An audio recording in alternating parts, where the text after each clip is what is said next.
கம்பம் அருகே கஞ்சா போதையில் தகராறு செய்தது குறித்து போலீசாரிடம் புகார் அளித்ததால் தன்னை இரும்பு வாளியால் தாக்கிய இளைஞர் மீது உரிய நடவடிக்கை எடுக்குமாறு சட்டக்கல்லூரி மாணவி மாவட்ட எஸ்பி அலுவலகத்தில் புகார் அளித்து உள்ளார்.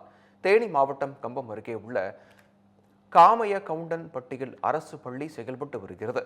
அண்மையில் இப்பள்ளி வளாகத்தில் கஞ்சா போதையில் இருந்த இளைஞர்கள் சிலர் பள்ளி அருகே வசிக்கும் சட்டக்கல்லூரி மாணவி உட்பட பொதுமக்கள் பலரிடம் தகாத முறையில் பேசி அச்சுறுத்தியதாக கூறப்படுகிறது.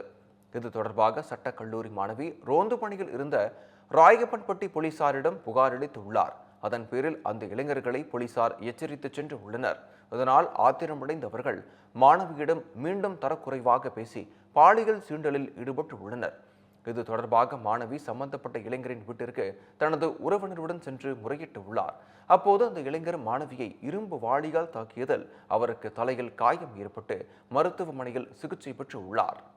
மேலும் இளைஞர் மீது நடவடிக்கை எடுக்கும்படி பாதிக்கப்பட்ட மாணவி மாவட்ட எஸ்பி அலுவலகத்தில் புகார் அளித்து உள்ளார்.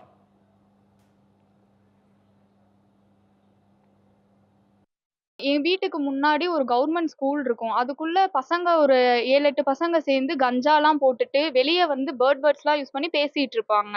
என்னையும் ஒரு பையன் வந்து ரொம்பவே டீஸ் பண்ணான். லாஸ்ட்டா மார்ச் 5 வந்து நான் பஸ்ஸ விட்டு இறங்குனோனே நான் அசிங்கமா பேசுனான். நான் அழுதுட்டே போய் வீட்ல நான் சொன்னேன். அப்ப அவன் கோவத்துல வந்து ஒரு இரும்பு வாளிய வச்சு என் தலையில அடிச்சுட்டான். எனக்கு காயமாயிருச்சு. அப்படியே நான் ஹாஸ்பிட்டல் போயிட்டேன். இதோட 2 டேஸ் ஆச்சு. இன்னும் அந்த பையன வந்து புடிக்கல.